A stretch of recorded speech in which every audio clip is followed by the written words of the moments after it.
하나님의 성령이 여러분의 마음을 어루만져 주시고 우리 주님을 경험하는 그런 은혜의 시간 되기를 바랍니다. 가장 화평하고 화목해야 될 그런 교회 안에 불화하는 그런 일들이 들어 있습니다. 대체로 보게 되면 교회 안에 장로님들하고 담임 목사 사이에 불편한 관계가 만들어져 가지고, 그래서 당회가 불편하면 당회만 불편한 게 아니라 전체 교회가 불편해지는 그런 모습을 주변에서 종종 보게 됩니다. 하나님의 교회의 불편함을 만드는 게 마귀 역사입니다.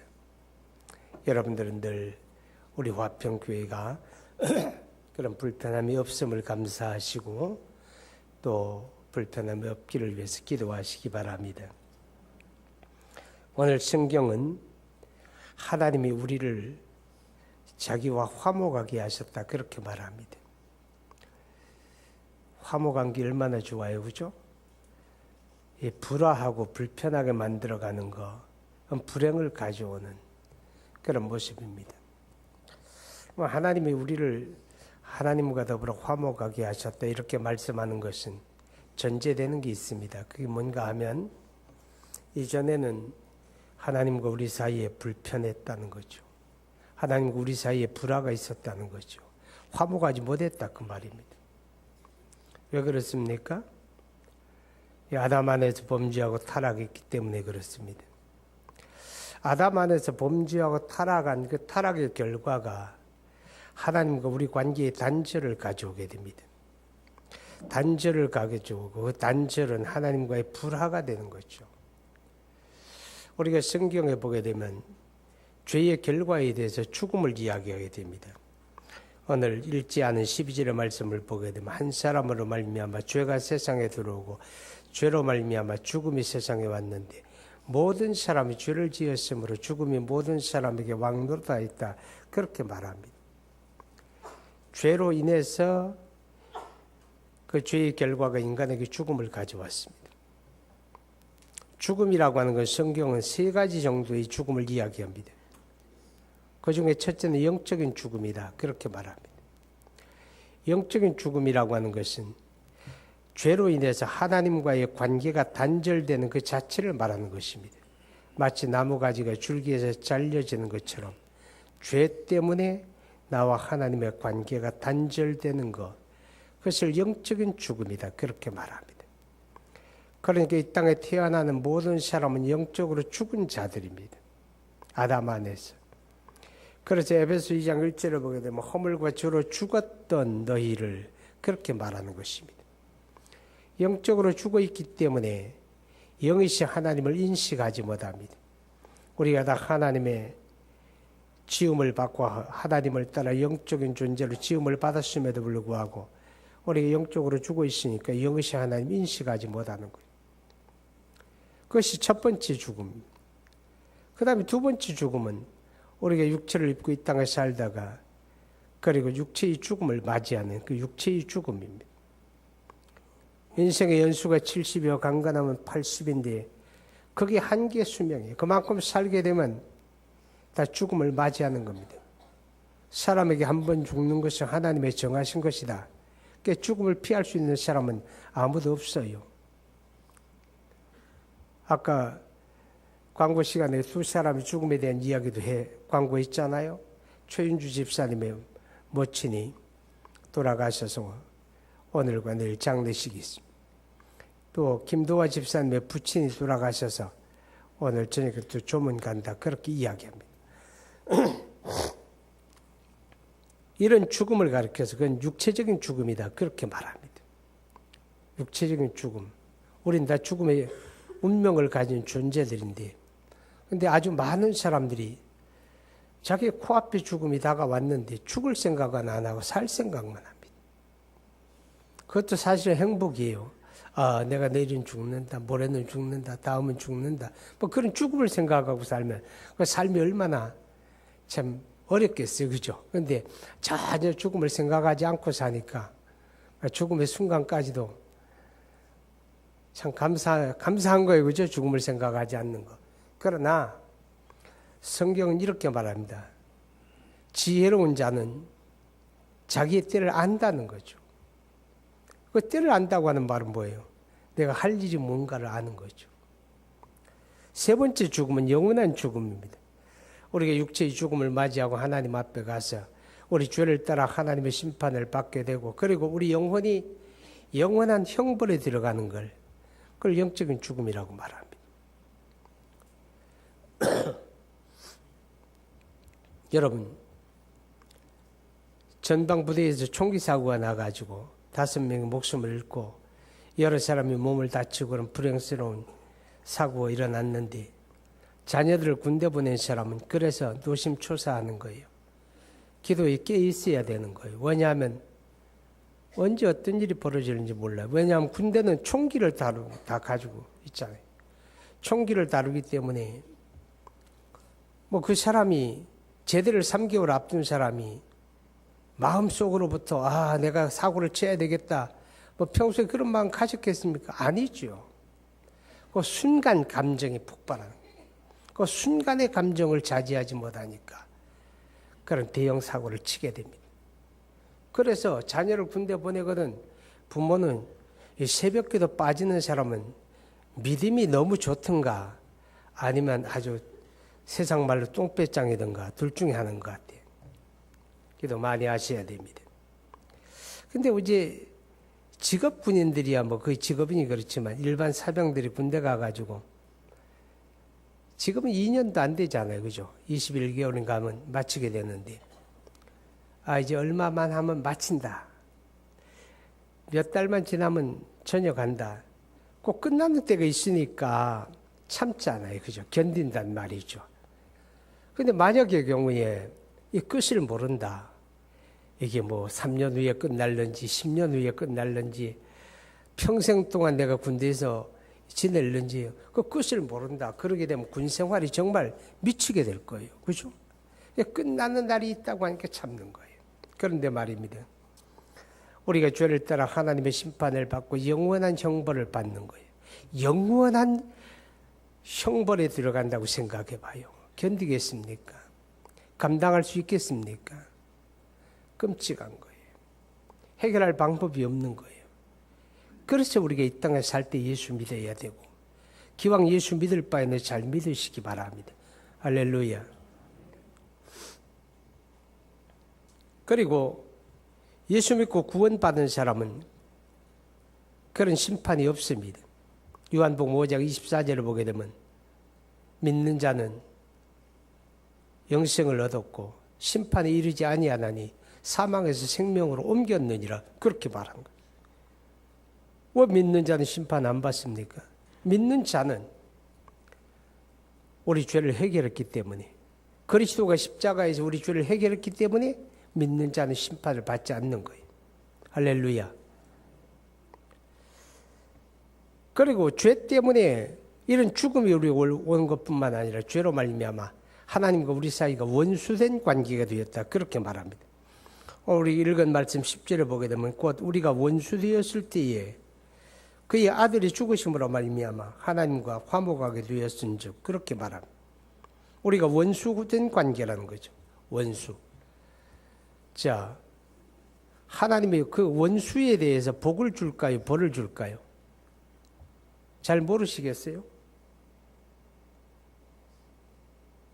여러분, 하나님과의 관계가 원수가 되었다고 하는 말은 복을 받는 대상이 아니라 진노의 대상이다, 그 말이죠. 우리가 다 진노의 대상이다, 하나님의 노여움의 대상이다, 그런 의미가 되어집니다. 그래서 시 90편에 보게 되면 우리 연수가 70이요 강건하면 80이라도 그 연수의 자랑은 수고와 슬픔뿐이니, 그렇게 말합니다. 이 땅에 살아가는 삶이 하나님의 진노 아래 있기 때문에 그 삶에 늘 근심, 걱정, 불안과 두려움이 있고 어려움이 있고 그렇습니다. 정도의 차이가 있을 뿐이죠. 어떤 사람은 더 심하고 어떤 사람은 덜 심한 것뿐이지. 저 정도로 살면 아무 근심 걱정 없을 거야. 여러분, 그렇게 생각하는 사람 있습니까? 그러거든 그 사람을 찾아가 만나보세요. 그리고 근심이 없느냐고 물어보세요. 평안하냐고 물어보세요. 남이 알지 못하는 그런 한두 가지의 근심, 걱정 다 가지고 있습니다. 제가 가끔은 그래요. 주일날 일에 보면 저 사람 정도라면 아무 걱정이 없을 거야. 그래서 한번 만나서 물어보게 됩니다. 별일 없냐고 물어봐요. 아무런 걱정도 없고 아무런 문제도 없을 것 같은데 희한하게 그런 집안에도 우리가 알지 못하는 그저 우리가 생각지도 않았던 그런 문제들이 있더라고 말이죠. 그런 근심이 있고 그런 걱정이 있고 그런 가슴앓이가 있고 그런 마음 아픈 사정이 있고 다 있는 거예요. 왜 그럴까요? 우리가 죄를 인하여 하나님 앞에 원수된 자들이기 때문에, 그래서 하나님의 복을 받는 대상이 아니라 하나님의 진노의 대상이기 때문에 우리가 육체를 입고 세상에 살아가는 동안에는 이 세상의 천국이 아니라 하나님의 진노 아래 있기 때문에 그런 고통과 괴로움이 늘 있게 되는 것입니다. 여러분, 이 세상을 우리가 사는 데에는 환난이 참 많습니다. 자연재해가 빈발하게 되고 우리나라도 이젠 지진 안전지대가 아닌 것 같아요. 그렇죠? 어제 꽤 큰 지진이 발생을 하고 있습니다. 1년에 못 벌어져도 한 400번 정도의 지진이 우리 한반도에서 발생을 하더라고요. 그런데 대개는 미약하니까 우리가 감지하지 못하는 거고, 근데 우리가 느끼는 지진도 이제는 한 10번 정도씩 이렇게 일어나고 있어요. 수많은 자연재해가 전 세계적으로 발생을 합니다. 전 세계적으로 발생을 해요. 지진이 있고 토네이도가 닥쳐가지고 강력한 토네이도가 한 도시를 초토화시키는 그런 일들이 저 미국 대륙에서는 또 때 아닌 유럽에서도 벌어지고 뭐 그럽니다. 자연재해만 있는 게 아니라 수많은 사건 사고가 우리 주변에 발생합니다. 우리는 그런 거 바라볼 때 뭘 느껴야 합니까? 하나님의 노여움을 느껴야 합니다. 하나님에 대한 믿음이 없는 사람들이야 그런 걸 보면서 심상히 생각하죠. 뭐 다 저거 사람이 잘못한 인재고 저건 자연재해고 세상에 있을 수 있는 일이고 어디에나 다 있는 일이고 그렇게 생각할 겁니다. 그러나 믿음을 가진 하나님의 사람들은 바로 우리의 죄를 향한 하나님의 진노가, 하나님의 노여움이 현실적으로 그런 자연재해나 사건 사고나 전쟁이나 그런 걸 통해서 지금도 표현되고 나타나고 있다. 우리는 그렇게 느껴야 한다 그 말이죠. 자, 이렇게 죄로 인해서 죽음의 운명을 가지고 하나님에 대해 원수된 우리를 하나님께서 자기와 화목하게 하셨어요. 하나님께서 우리를 화목하게 하셔서 그렇게 말합니다. 그게 무슨 말인가 하면 하나님이 먼저 손을 내미셨다고 말이에요. 원수된 우리에게 네가 사과하지 않으면 절대 말도 안 걸 거야. 네가 먼저 사과해야 돼. 그래야 내가 말을 걸 거야. 그러는 게 아니라 하나님이 먼저 손을 내민 거예요. 이게 하나님이 우리로 더불어 화목하게 하셨다 그 말입니다. 우리는 곧장 그럽니다. 절대로 내가 먼저 말 걸지 않을 거야. 그러면 마귀는 그래 맞아 그런 거야. 그렇게 부추갑니다. 근데 하나님은 뭐라고 하실까요? 아니야. 네가 먼저 손을 내밀어.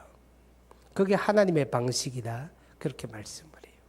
하나님이 우리를 위해서 먼저 손을 내미셨습니다. 하나님이 우리를 자기와 화목하게 하셨다. 그렇게 하지 않으면 하나님이 너무너무 마음이 불편하니까 그러셨을까요? 아니에요. 하나님이 그렇게 하지 않으면 하나님이 엄청 손해를 보기 때문에 그럴까요? 아니에요. 그런데 왜 그랬을까요? 왜 그랬을까요? 그게 하나님의 사랑이에요. 하나님의 세상을 이처럼 사랑하사 그 하나님의 사랑에 의해서 하나님이 원수된 우리에게 먼저 손을 내미시고 우리를 자기와 더불어 화목하게 하셨습니다. 할렐루야. 오늘 10절 11절 같이 읽어봅니다. 곧 우리가 원수되었을 때에 그의 아들이 죽으심으로 말미암아 하나님과 화목하게 되었은즉 화목하게 된 자로서는 더욱 그의 살아나심으로 말미암아 구원을 받을 것이니라. 그뿐 아니라 이제 우리로 화목하게 하신 우리 주 예수 그리스도로 말미암아 하나님 안에 또한 즐거워하느니라. 자, 여기서 발견하는 것은 하나님이 손을 내밀 때 하나님은 우리를 불러서 원수된 우리를 화목하기 위해서 하나님은 엄청난 희생과 대가를 지불하셨다. 그렇게 말씀을 합니다. 그 희생과 대가가 뭔가 하면 그리스도 예수의 십자가 죽으심을 의미하는 겁니다. 우리를 자기와 더불어 화목하게 하기 위해서 하나님은 그의 아들 예수 그리스도를 세상에 내어주셨고 그에게 우리의 죄를 다 짊어지고 그를 십자가에 달아서 그를 심판하심으로 그리스도의 십자가 죽으심을 통해서 우리를 대속하시고 우리를 자기와 더불어 화목하게 하셨다. 그렇게 말씀을 합니다. 여러분 골로새서 1장 20절부터 한번 봅니다. 골로새서 1장 20절부터 22절까지 한번 찾았으니 한번 읽어보겠습니다. 시작. 그의 십자가의 피로 화평을 이루사 만물과 땅에 있는 것들이나 하늘에 있는 것들이 그로 말미암아 자기와 화목하게 되기를 기뻐하심이라. 전에 악한 행실로 멀리 떠나 마음으로 원수가 되었던 너희를 이제는 그의 육체로 죽음으로 말미암아 화목하게 하사 너희를 거룩하고 흠이 없게 책망할 것이 없는 자로 그 앞에 세우고자 하셨으니. 보세요. 그리스도 예수의 십자가 죽으심으로 말미암아 우리를 자기와 화목하게 하셨다. 그렇게 말합니다. 예수님이 십자가의 죽으심을 통해서 세 가지 문제를 해결했습니다. 첫째는 죄를 해결한 겁니다. 하나님과 나를 원수되게 했던 근본적인 문제가 죄인데 예수님이 십자가의 죽으심을 통해서 우리 죄를 대속해 주시고 우리 죄 문제를 해결해 주었습니다. 믿습니까? 죄가 해결돼. 두 번째로 해결된 건 원수된 것을 해결해 주었습니다. 그가 십자가로 우리 원수된 걸 해결해 주었습니다. 여러분 에베소서 2장 16절 한번 보시죠. 에베소서 2장 16절 시작. 또 십자가로 이 둘을 한 몸으로 하나님과 화목하게 하려 하심이라. 원수된 것을 십자가로 소멸하시고 하나님과 우리 사이에 원수된 것을 예수님이 십자가로 해결해 주었습니다. 그리고 해결한 게 있습니다. 우리를 정죄하는 율법의 기능을 우리 주님께서 십자가로 효력을 정지시켰습니다. 에베소 2장 15절 한번 보시죠. 2장 15절 시작. 법조문으로 된 계명의 율법을 폐하셨으니 이는 이 둘로 자기 안에서 한 세 사람을 지어 화평하게 하시고.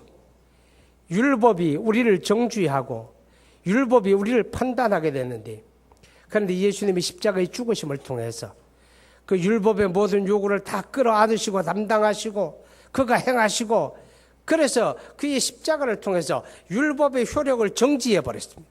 율법의 효력을 폐하여 버렸다. 그런 뜻이 되어집니다. 자, 그렇게 해서 그의 십자가 죽으심을 통해서 하나님은 원수된 우리를 하나님과 더불어 화목하게 만들어 주었습니다. 이제 우리가 할 일은 그리스도 예수를 믿는 것밖에 없습니다.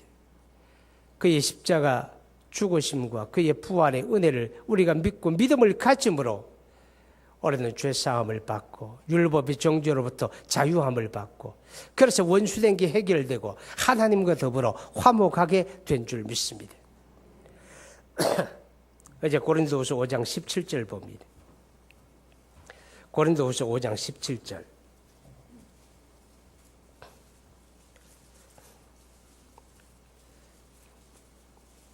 시작. 그런즉 누구든지 그리스도 안에 있으면 새로운 피조물이라. 이전 것은 지나갔으니 보라 새 것이 되었다. 그리스도 안에 있으면 이제는 새로운 피조물이라. 그렇게 믿습니까? 새 사람이다 그 말입니다. 새 사람. 새로운 피조물. 왜 새로운 피조물입니까? 왜 새 사람입니까? 하나님의 성령으로 거듭남을 받았기 때문에 새 사람입니다. 예수님께서 너희가 물과 성령으로 나지 아니하면 하나님의 나라를 결코 볼 수가 없다. 그렇게 말합니다. 하나님의 성령으로 거듭나는 것입니다. 우리가 그리스도를 구주와 주님으로 받아들이게 되면 하나님의 성령이 내 안에 들어오시고 나를 영적인 사람으로 거듭나게 하는 것입니다. 우리는 그것을 영적인 부활이라고 말합니다. 그래서 영적으로 거듭나야 영신 하나님을 인식하게 되고 그 하나님을 나의 아버지로 고백하게 되는 것입니다. 이렇게 새롭게 출생하는 것을 예수님은 요한복음 1장 13절에서 이는 혈통으로나 육정으로나 사람의 뜻으로 나지 아니하고 하나님께로서 났느니라. 할렐루야. 거듭남은 하나님으로부터 나는 거예요. 하나님으로부터 다시 나는 거예요. 이렇게 이제 새롭게 태어나게 되면 이제 하나님과 관계가 새로워집니다. 새 피조물이니까 하나님과의 관계가 새로워집니다. 어떤 관계입니까? 하나님의 자녀가 됩니다. 영접하는 자, 곧 그 이름을 믿는 자에게는 하나님의 자녀가 되는 권세를 주었으니, 자녀는 뭡니까? 자녀는 아버지의 것을 함께 누리던 자가 자녀입니다. 아멘. 자녀는 아버지의 것을 함께 누립니다. 이게 자녀예요. 혹시라도 아버지 것을 함께 누리지 못하거든 의심 한번 해보세요. DNA 검사를 한번 해보든지. 자녀는 아버지의 것을 함께 누립니다. 우리가 하나님과 화목되고 하나님의 자녀가 되었기 때문에 하나님의 그 모든 것을 우리는 함께 누리는 자가 되었습니다. 할렐루야. 그게 뭐예요? 우리가 이제 하나님의 복을 받는 대상이 되었다 그 말입니다. 이제 하나님의 노여움과 진노의 대상이 아니라 이제는 예수 안에서 하나님의 사랑을 받는, 하나님의 모든 것을 함께 누리던 하나님의 복을 받는 대상이 되었습니다. 아멘. 한번 스스로에게 얘기해 보세요. 너는 복되다. 예, 그래요. 우리는 복된 자입니다. 우리 이 땅에서도 하나님의 복을 누립니다. 우리가 성경에 보게 되면 예수님이 이렇게 말합니다. 너희가 무엇을 먹을까 마실까 입을까 염려하지 마라. 이 모든 것이 너희에게 있어야 할 줄을 하늘 아버지가 아시느니라. 그게 무슨 말이에요? 하나님이 다 누리게 하신다 그 말입니다. 우리가 하나님의 자녀로 살아가기만 하면. 할렐루야. 너희는 아무것도 염려하지 말고 모든 일에 기도와 간구로 너희 구할 것을 감사함으로 하나님께 아뢰라. 와요. 자녀니까. 아멘. 자녀니까. 그래서 이 땅에 살아갈 때도 우리가 요한 3서 2절에서 사도 요한이 축복하는 내용을 보세요. 사랑하는 자여 내 영혼이 잘됨 같이, 예수 믿고 영혼이 잘됨 같이, 범사가 잘되고 할렐루야 강건하기를 내가 간구하노라. 그런 복을 누리는 거예요. 그것뿐만 아니라 이제 우리는 장차 하나님의 나라를 유업으로 받습니다. 아멘. 하나님의 나라를 잠깐 살다가 육체를 벗어버리게 되면 내 영혼이 그리스도 안에서 영원한 생명과 영광의 하나님의 나라를 우리가 유업으로 받습니다. 할렐루야. 이것이 바로 새로운 피조물이 누리는 특권, 하나님의 자녀의 특권입니다. 하나님과 화목하게 된 하나님의 사람들, 새로운 피조물이 된 우리는 이 땅에 살아갈 때 어떻게 살아야 합니까? 새로운 피조물, 하나님과 화목된 우리가 어떤 모습으로 살아야 합니까? 고린도전서 10장 31절에 말씀하기를 그러므로 너희가 먹든지 마시든지 무엇을 하든지 다 자기 영광을 위하여 하라. 할렐루야. 예. 틀렸죠, 그죠? 그럼 다시 너희가 먹든지 마시든지 무엇을 하든지 다 하나님의 영광을 위해서 하라. 하나님의 영광을 위해서 하라. 이것이 바로 하나님과 화목된 새로운 피조물의 삶이다 그 말이죠. 그렇게 살아야 하나님의 복을 우리가 누리는 거예요. 하나님의 자녀이면서도 이기적이고 자기중심적으로 살게 되면 하나님의 것을 내가 누리지 못합니다. 하나님의 자녀인데 하나님의 영광을 위해 살면 하나님의 복을 내가 누리며 삽니다. 먹든지 마시든지 무엇을 하든지 다 하나님의 영광을 위해 살아. 이것은 삶의 목적과 관계되는 거예요. 삶의 목적이 하나님의 자녀와 하나님 알지 못하는 사람은 다른 거예요. 하나님 없는 사람들은 삶의 목적이 이 세상에 있습니다. 세상에서 더 많은 거 소유하고 더 많은 거 누리고 더 많은 걸 쌓고 그게 그들의 목적입니다. 세상에서 보여지는 것이 인생의 목적이 되지만 그러나 여러분 예수 믿고 구원받은 사람 새로운 피조물 된 하나님의 자녀는 인생의 목적이 하나님께 영광 돌리는 겁니다. 아멘. 하나님의 영광이에요. 먹어도 하나님께 영광이 되면 먹으세요. 먹는 게 하나님께 영광이 안 되거든 그거 먹지 말라고 말이에요. 먹고 마시고 살아가는 모든 것 속에 우리의 결정의 근거는 하나님의 영광입니다. 하나님께 영광이 될까? 하나님께 영광이 안 될까? 그걸 따져야 하는 거예요. 하나님께 영광이 되면 나한테 손해가 되어도 감당하는 거예요. 할렐루야. 하나님께 영광이 안 되면 나에게 엄청난 유익이 돌아와도 거절하는 거예요. 그러니까 자기 영광을 위해 사는 사람들은 이익을 위해 살잖아요. 그러니까 이익만 뒤에지면 불의하고 부정하고 도둑질도 하고 사기도 치고 훔치기도 하고 빼앗기도 하고 속이기도 하고 할 짓 다 해요. 이익만 되면. 그러나 하나님의 영광을 목적으로 삼는 사람은 그렇게 살 수가 없는 거예요. 하나님이 기뻐하지 않으니까. 먹든지 마시든지 무엇을 하든지 하나님의 영광을 위하여 하라. 이 말씀은 우리가 삶의 자세와 관계가 돼요. 어떤 자세로 살 거냐, 어떤 삶의 모습으로 살 거냐, 그것과 관계가 되는 거예요. 우리가 하나님의 말씀을 읽고 듣고 배웁니다. 목적이 뭐예요? 실천하는 거죠. 우리 그걸 따라 살아가는 거예요. 그게 바로 하나님의 영광을 구하는 삶이에요. 세상의 가치와 풍조를 따라 사는 건 이기적인 삶이에요. 그러나 구원받은 하나님의 사람, 하나님과 화평한 관계에 있는 하나님의 사람들은 살아갈 때 삶의 방식이 뭐냐? 하나님의 말씀에 가르침을 따라 살아야 돼요.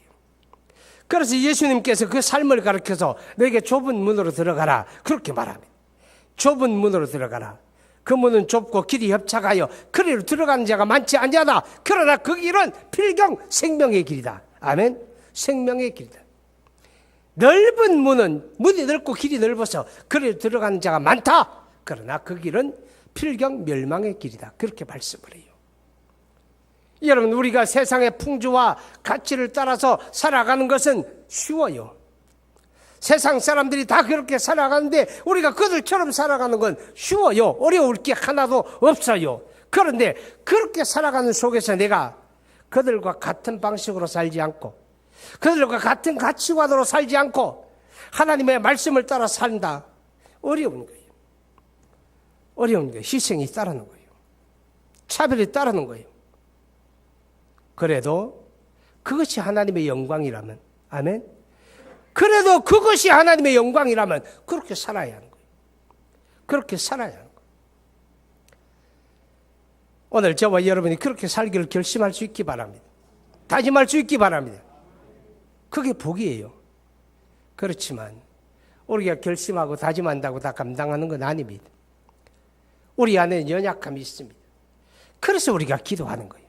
그래서 하나님의 은혜를 구하는 거예요. 내가 감당할 수 있게 해달라고. 하나님이여 감당하기를 원합니다. 그렇게 살고 싶습니다. 살 수 있는 은혜를 주세요. 이렇게 기도하는 거예요. 할렐루야. 하나님이 죄로 인해서 원수된 우리를 그리스도 예수의 십자가로 자기와 화목하게 하셨습니다.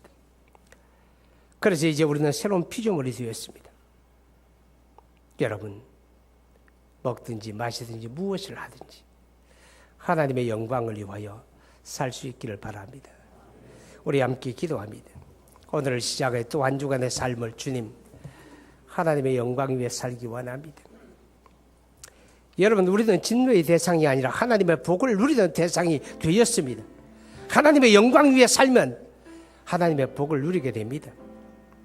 우리 함께 기도합니다. 거룩하신 아버지 하나님, 은혜와 사랑을 진심으로 감사합니다. 허물과 죄로 죽었던 우리, 원수되었던 우리, 그런 우리를 위하여 하나님의 먼저 손 내미시고 하나님의 독생자 예수 그리스도를 십자가에 내어주심을 통해서 이제 우리를 불러 그리스도 안에서 우리 하나님과 화목하게 하셨습니다. 우리 죄 문제를 해결해 주셨고 우리에게 쏟아지는 진노를 해결해 주셨고 율법의 정죄를 해결해 주셨고 이제 하나님의 거룩한 새로운 관계, 새로운 피조물 자녀가 되게 하셨습니다. 감사합니다. 하나님의 시간 다짐하며 기도하는 것은 이제 우리가 먹든지 마시든지 무엇을 하든지 다 하나님의 영광을 위하여 하기를 원합니다. 그렇게 사는 것이 하나님의 복을 누리는 길이라고 하는 것을 우리가 깨닫습니다. 그렇게 살고 싶습니다. 그렇게 살기를 이 시간 다짐합니다. 주님, 그러나 우리 안에 연약함이 있음을 또한 고백합니다. 그래서 우리가 마음으로 원하는 것, 다짐하는 것 감당하지 못합니다. 우리를 불쌍히 여겨주옵소서. 연약한 우리를 긍휼히 여겨주시고 보혜사 성령으로 우리를 붙들어 주시고 우리의 마음의 다짐을 감당할 수 있는 그런 의지와 능력을 하나님이 허락해 주옵소서. 그래서 오늘을 시작해 한 주간 살아간 삶이 우리가 하나님의 영광을 위하여 살게 되기를 원합니다. 그렇게 살아가는 삶 속에 살아계신 하나님을 체험하게 하시고 하나님의 복주심이 풍성하게 되기를 간절히 원하고, 특별히 오늘 우리 가운데 약한 자, 병든 자, 상한 자들 주께서 긍휼히 여겨 주옵소서. 오늘 저들의 아픈 곳이 어디든지 그들의 손이 얹혔고 우리 주님 말씀하기를 믿는 자들에게 이런 표적이 따른다. 저가 내 이름으로 귀신을 내어 쫓고 새 방언을 말하며 뱀을 집으며 무슨 독을 마실지라 해를 받지 않으며 병든 자에게 손을 얹은 즉 나으리라 하셨나이다. 나사렛 예수 이름으로 명하노니 모든 어둠의 세력은 떠나갈지어다. 사단의 권세는 깨트림을 당하고 더러운 귀신은 떠나가고 예수 이름으로 나음을 받을지어다. 병원에 입원해 있는 환자들을 주께서 위로하여 주옵소서. 초상을 당한 가정들 속에 우리 하나님의 위로와 믿음을 세우는 소망의 기회가 되게 하여 주옵소서. 예수님 이름으로 기도하옵나이다. 아멘.